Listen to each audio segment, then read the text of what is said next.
dia, irmãos. Espero conseguir falar até ao fim e a minha voz não me faltar. Estou um pouco afónico, mas se Deus quiser vai tudo correr bem. Eu esta manhã gostava de compartilhar convosco acerca de 3 certezas. Falar sobre certezas. Nós vivemos num mundo em que, eu diria que nunca como hoje, a incerteza foi um fator tão predominante. Vocês podem dizer, mas nunca como hoje o ser humano conheceu tanto. É verdade. Mas vocês vão concordar comigo que, e eu vou-vos dar exemplos, de que à medida que o ser humano vai conhecendo mais vai percebendo que menos conhece. Um exemplo muito simples. O sistema solar, há coisa de 100, 200 anos, todas as pessoas achavam que o sistema sideral era o sistema solar e pouco mais. Hoje sabemos que não é assim. Mas ao sabermos que não é assim, ficamos completamente perdidos pela imensidão do que temos para descobrir ainda. Resumindo, o conhecimento que o homem vai tendo, em vez de o ajudar a conhecer mais, vai-se deparando que não conhece mesmo nada. Ele conhece, dá um passo e depois vê de repente que tem mais 100 para dar. Quando dá o segundo passo, vê que tem mais 1000. Portanto, o conhecimento acumulado não resolve o problema da incerteza. Antes, pelo contrário. E é por isso que eu digo que hoje, mais do que nunca, a incerteza é um fator predominante. E falo de incerteza a todos os níveis, não é só a nível de conhecimento intelectual. Incerteza a nível económico. Nós nunca sabemos se o dia de amanhã, se vamos ter emprego, se não vamos ter emprego. Nunca sabemos se amanhã vamos ter saúde, se não vamos ter saúde. Nunca sabemos se amanhã... Enfim, podemos continuar por aqui a dizer imensas coisas. Porque não sabemos. A incerteza é um fator real. Mas deixem-me dizer-vos que a certeza também é. Nós, assim como temos incertezas, nós também temos certezas. E eu acho que muitas vezes nós temos dificuldades em lidar com a vida e com as dificuldades normais da vida porque agarramos às incertezas e esquecemos das certezas. Se nós nos lembrarmos de algumas certezas, e por isso é que esta manhã eu queria compartilhar convosco pelo menos 3, nós vamos perceber que é mais fácil lidar com as incertezas. Deixemos de desagarrar às incertezas porque elas estão lá sempre e vão continuar a existir sempre. Mas pensemos nas certezas, porque as certezas existem para nos ajudar a lidar com as incertezas. Benjamin Franklin, que há alguns que dizem que ele foi crente, eu também acredito que sim, mas ele foi o inventor do para-raios, uma pessoa super inteligente. Ele disse uma célebre frase, deixa-me citar: neste mundo nada pode ser considerado como certo, exceto a morte e os impostos, dizia ele. Eu diria que para aqueles que acreditam no arrebatamento, e é algo bíblico, todos temos a esperança de não contar com a primeira parte, mas digo-vos que os impostos todos calham. Portanto, ele tinha parcialmente razão. Tirando isso, tudo é incerto. Tudo na vida é incerto. Há certeza, irmãos. Vamos ler uma passagem bíblica em que vai abordar pelo menos... Eu vou tocar em 3, mas se nós lêssemos podíamos descobrir muitas mais. Vamos abrir no primeiro livro dos Reis, por favor. Primeiro livro dos Reis. A célebre história de Elias versus Acabe no trono. Primeiro livro dos Reis, capítulo 16. E vamos ler do versículo 30 do capítulo 16, um pouco antes do capítulo 17, são menos 5 versículos antes, até ao versículo 7 do capítulo 17. E eu pedi a ajuda para poupar a minha voz. João, podes vir aqui ler, se não te importas. Digo-te já. É daqui, podes ler para mim. Este 30 até o 17. E Acabe, filho de Onri, começou a reinar sobre Israel no ano 38º de Asa, rei de Judá, e reinou Acabe, filho de Onri, sobre Israel em Samaria 22 anos. Versículo 30 do capítulo 16, para aqueles que estão com alguma dificuldade. E fez Acabe, filho de Onri, o que era mau aos olhos do Senhor, mais do que todos os que foram antes dele. E sucedeu que, como se fora coisa leve andar nos pecados de Jeroboão, filho de Nebate, ainda tomou por mulher a Jezabel, filha de Etbal, rei dos Sidônios, e foi e serviu a Baal, e se encurvou diante dele. E levantou um altar a Baal, na casa de Baal, que edificara em Samaria. Também Acabe fez um bosque, de maneira que Acabe fez muito mais que irritar ao Senhor, Deus de Israel, do que todos os reis de Israel, que foram antes dele. Em seus dias, Hiel e o Betelita edificou a Jericó, morrendo Abirão, seu primogênito, e fundou, e morrendo Segube, seu último, pôs as suas portas, conforme a palavra do Senhor que falara pelo ministério de Josué, filho de Nun. Então Elias, o tisbita, dos moradores de Gileade, disse a Acabe: vive o Senhor, Deus de Israel, perante cuja face estou, que nestes anos nem orvalho nem chuva haverá, senão segundo a minha palavra. Depois veio a ele a palavra do Senhor, dizendo: vai-te daqui e vira-te para o oriente, e esconde-te junto ao ribeiro de Querite, que está diante do Jordão. E há de ser que beberás do ribeiro, e eu tenho ordenado aos corvos que ali te sustentem. Foi, pois, e fez conforme a palavra do Senhor, porque foi e habitou junto ao ribeiro de Querite, que está diante do Jordão. E os corvos lhe traziam pão e carne pela manhã, como também pão e carne à noite, e bebia do ribeiro. E sucedeu que, passados dias, o ribeiro se secou, porque não tinha havido chuva na terra. Portanto, para percebermos rapidamente um contexto, nós temos aqui no capítulo 17, versículo 1, um cenário, daqueles cenários para filme. Elias a entrar na corte de Acabe e vai dizer o que vai dizer e que já vamos estudar. E vai, no fundo, vai-lhes dizer: devido ao teu pecado, não vai haver chuva na terra, não vai haver colheitas, vais passar um mau pecado, e devido ao teu pecado todo o Israel vai sofrer. Antes disso, e o que levou a isso, foi uma situação de pecado contínua em que Acabe é considerado pela Bíblia como o pior de todos os reis que já existiram antes. Introduziu o culto a Baal, criou bosques, relacionou-se com Jezabel, etc. Além disso, vemos também outra personagem que é o Hiel, no versículo 34, antes do capítulo 17, que faz uma coisa que não devia fazer, que reedifica Josué, que vai contra uma promessa que tinha sido feita, que mais ninguém deveria reedificar Jericó, que reedifica Jericó, e que vai contra uma promessa antiga feita em Josué, que não se deveria reedificar Jericó. E é neste contexto de pecado, de erro sobre o erro, de erro sobre o erro, que chegamos ao versículo 1 do capítulo 17, em que Elias entra em cena, vem do anonimato. Nós lemos que ele estava escondido em Gileade, no deserto, no nada, e de repente alguém que não era ninguém, humanamente falando, chega à corte e diz assim: primeira certeza, nunca se esqueçam disto, primeira certeza, vive o Senhor, Deus está vivo. Ele chega assim do género, atenção, não diz-me caro Acabe, como está, eu sou, ele, vive o Senhor. Eu gosto disto. Gosto disto porque Elias revela várias coisas nisto. Primeiro revela coragem. Porque dizer a um homem que vivia como se Deus estivesse morto, a primeira coisa, Deus está vivo, é preciso ter coragem. Porque Acabe não tinha nenhum pejo em dizer: matem aquele homem. Ele estava a arriscar o pescoço, mas ele estava a arriscar porque sabia o que dizia. E tinha convicções profundas no que dizia.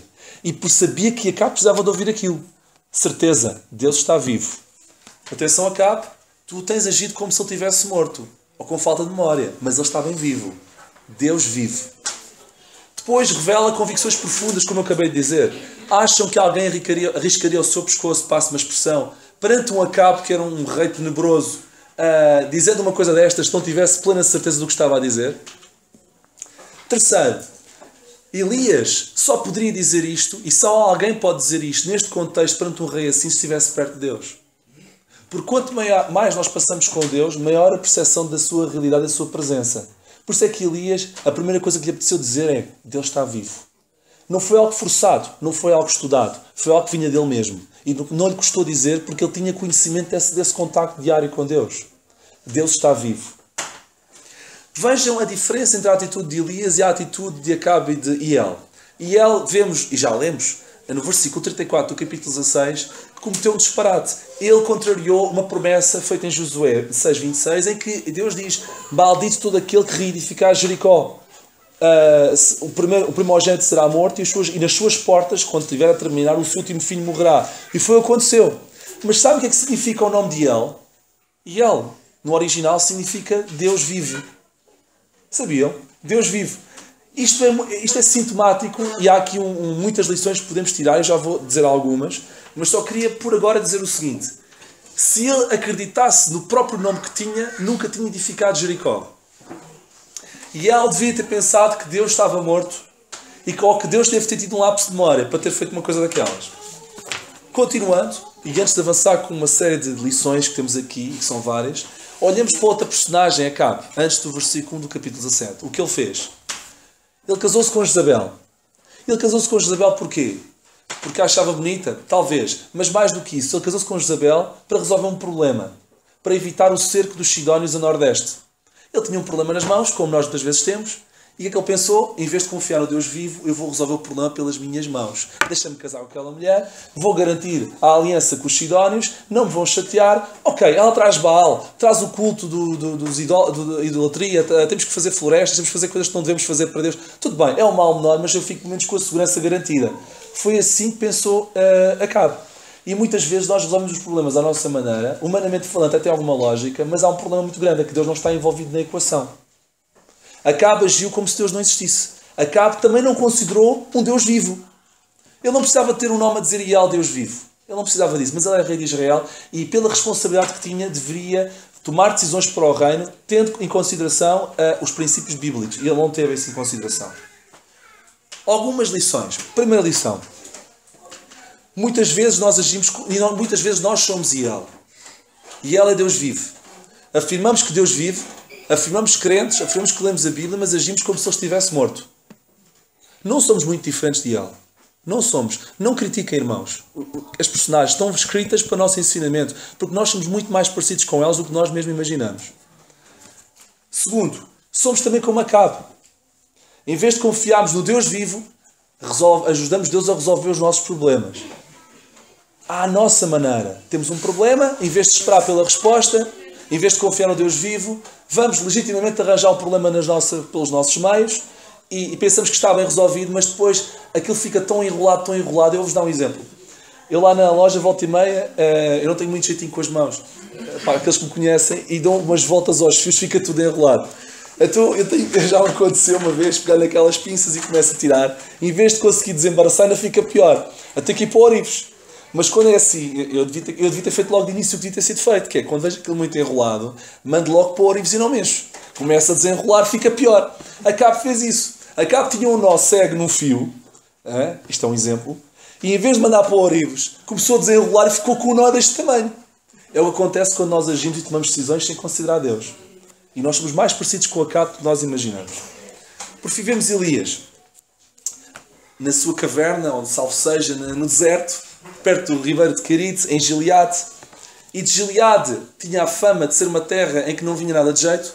Isto segundo os historiadores. Imaginem um indivíduo chegar lá e dizer Deus vive e dizer aquilo que ele já vai dizer a seguir, que vamos ler. E de repente entra em ação na corte de Elias.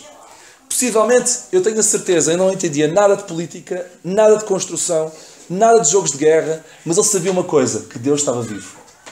Irmãos, na nossa vida, nós não temos que ser supra-sumos, como se costuma dizer, naquilo que os homens consideram que é importante.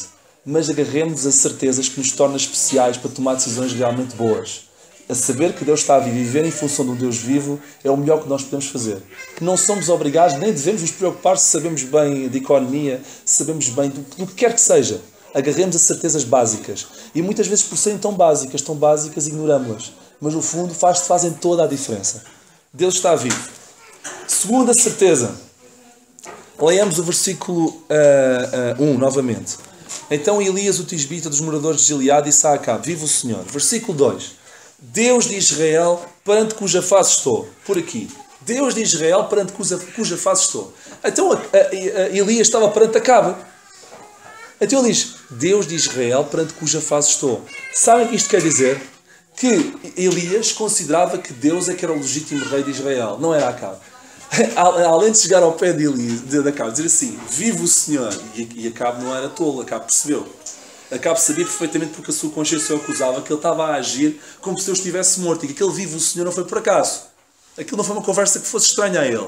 E de repente o que ele disse a seguir ainda mais com certeza ficou do que eu estou a dizer. Ele diz assim: Deus de Israel, não falou de Acabe, perante cuja face estou, é como se Elias estivesse a dizer: o meu soberano não és tu, Acabe, o meu soberano é Deus. A quem eu tenho que prestar contas não é a ti, Acabe. A quem eu tenho que prestar contas é a Deus. E é nessa base que eu estou aqui. Eu não tenho medo de ti. O meu soberano, o meu Deus, é rei. No fundo, a segunda certeza que Elias mostrou e que nós devemos agarrar é que Deus é rei. Além de Deus estar vivo, aparentemente está no...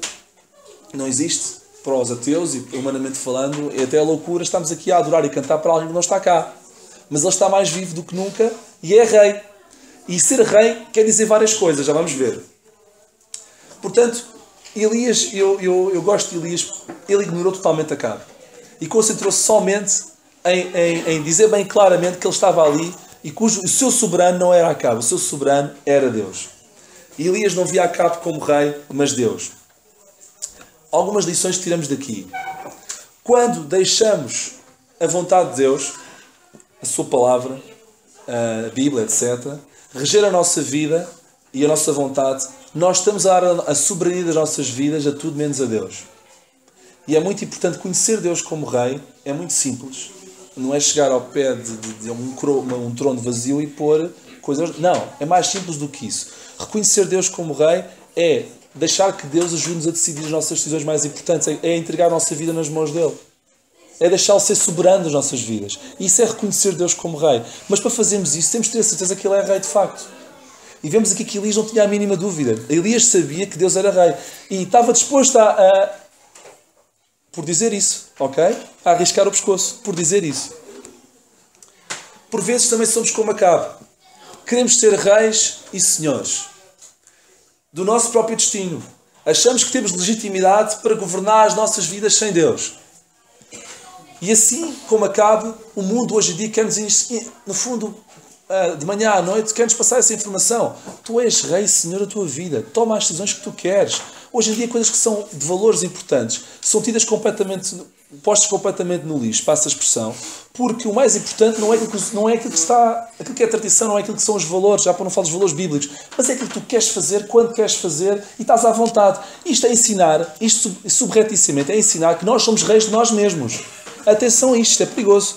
Este discurso que Deus é rei é um discurso anti-Acabe, anti dias em que vivemos. Por isso é que é tão difícil de aplicar nas nossas vidas. Mas é uma coisa extremamente importante. Considerar Deus como rei das nossas vidas é fundamental.